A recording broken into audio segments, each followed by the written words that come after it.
तिथे त्यावेळी दिवा पाटील होते, पंढरीदादा पाटील होते, जनार्दन गौरी होते. त्याच्यानंतर आलेली पुढची पिढी होती, डॉक्टर राजेश पाटील होते, मोरेश्वर पाटील, PC पाटील, मनोहर पाटील, अशा अनेक लोकांनी इथं आंदोलनं केली सिडकोवरती. कारण आम्ही 12.5% जो भूखंड आमचा वेळेत दिला असता तर आम्ही गरजेपोटी आमची घरं वाढली नसती. आता गरज अशी झाली की औद्योगिक क्षेत्र बंद झालं, मिठागृह बंद झाली, मच्छीमारी बंद झाली, आमची शेती गेली, उदरनिर्वाहाचं आमच्याकडे काहीच साधन नाही. अशा वेळी आमचे लोक आता गावात छोटं 50-50 बांधायला लागले. आता 50-50 अतिक्रमण म्हणून लोक तोडायला लागले. तुकाराम मुंडेसारखा अधिकारी आला, गावात शिरला, 30-40 लोकांना नोटीसी दिल्या. त्यावेळी एकही लोक कुठल्याही पक्षाच्या पुढे आले नाहीत. त्या तुकाराम मुंडेला 3 महिने अंगावर मी त्याच्याशी भांडली, त्यांना इथून जाऊन दिलं, नाही ती प्रकल्पग्रस्तांची घरं वाचली. आज माननीय मुख्यमंत्री नगरविकास मंत्री होते, त्यांच्याकडे आमच्या बैठकी पूर्वीपासून झाल्या आहेत. अगोदरचे मुख्यमंत्री देवेंद्रजी होते, त्यांनी माझ्या लक्षात निर्णय घेतला, GR काढला. मग लोक म्हणाले आता ही बाजूची जागा ही पण आम्हाला पाहिजे. सरसकट होत नव्हती, सिडको करत नव्हती. या माननीय मुख्यमंत्री, आमचे उपमुख्यमंत्री आणि अजितदादा सगळ्यांनी मिळून, कॅबिनेटने मिळून निर्णय घेतला की जी आजूबाजूची जागा आहे ती भूमिपुत्राची आहे, ती त्यांना मिळाली पाहिजे. ती त्यांची वहिवाट आहे, तिथं त्यांचे तिथे गोठा आहे, त्यांचे गाई गुरं आहेत, त्यांच्या वीटभट्ट्या आहेत, त्यांचं साम्राज्य आहे तिथं. ते त्यांना, आणि तो निर्णय आता घेतलेला आहे. जो 500 मीटरपर्यंतचं आमचं बांधकाम आमचं कायमस्वरूपी करून देणार आहेत. आणि आता तो GR आलेला आहे.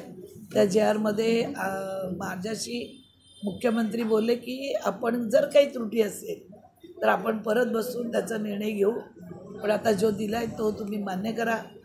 प्रत्येकजण असं बोलतात की मंदा म्हात्रेला त्याच्यातली ABCD पण माहिती नाही आणि त्यांनी याच्यासाठी काहीच केलेलं नाही. हे फेक फोटो त्या दिवशी दिलेले आहेत. आपल्याला मी सांगू इच्छिते, सह्याद्री अतिथीगृहावर 1 जूनला मीटिंग झाली. शिंदेसाहेब सगळे अधिकारी आम्ही होतो. मुख्यमंत्र्यांच्या दालनात मीटिंग झाली सह्याद्रीवर, आणि तेव्हासुद्धा तिथे निर्णय ठरले गेले की लवकरात लवकर. मग सिडको प्रत्येक वेळी काही ना काही त्रुटी काढून सिडकोलाही द्यायचं नव्हतं. ह्या MIDCच्या जमिनी जवळजवळ 400 ते 500 एकर जागा झोपडपट्ट्यांनी घेरल्यामुळे ह्या आम्हाला द्यायला त्या आमच्याच जमिनी, आणि ह्या पण आमच्याच जमिनी आम्हाला हे देत नव्हते. त्याच्यामुळे शिंदेसाहेब आणि त्यांच्या सरकारने, देवेंद्रजी फडणवीसने अतिशय मोठा निर्णय घेतला. शिंदेसाहेबांना माहिती आहे ते गावात आगरी कोळी लोकांच्यात मोठे झालेले आहेत, त्यांना आमच्या समस्या माहिती आहेत. बाहेरून येणाऱ्याला आमच्या समस्या कळणार नाही. आम्ही भूमिपुत्र आहोत इथं. आज आम्ही इथे जमिनी दिल्या नसत्या, ते अटल सेतू आमचे मच्छीमार बांधव आज अफेक्टेड झाले, विमानतळ आमचे भूमिपुत्र अफेक्टेड झाले, सिडको वसली, इतके कार्यालय आली. कधी आम्ही कुणाला विरोध केला का?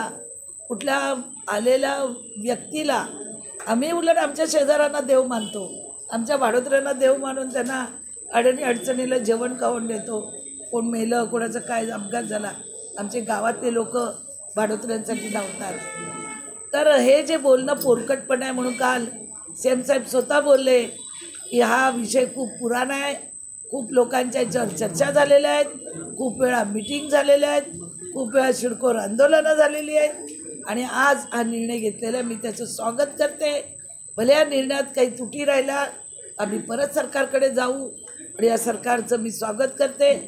माननीय एकनाथरावजी शिंदेसाहेब मुख्यमंत्री, आमचे नेते देवेंद्रजी फडणवीस साहेब, उपमुख्यमंत्री अजितदादा, आणि संपूर्ण कॅबिनेट मंत्री जे आमचे आताचे पालकमंत्री शंभूराज, अशा सगळ्यांनी जे आमच्या निर्णयाला जे मान्यता दिली, मी सगळ्या नवी मुंबईकरांतर्फे, आमच्या ग्रामस्थांतर्फे, प्रकल्पग्रस्तांतर्फे त्यांचे शतशः आभारी आहे.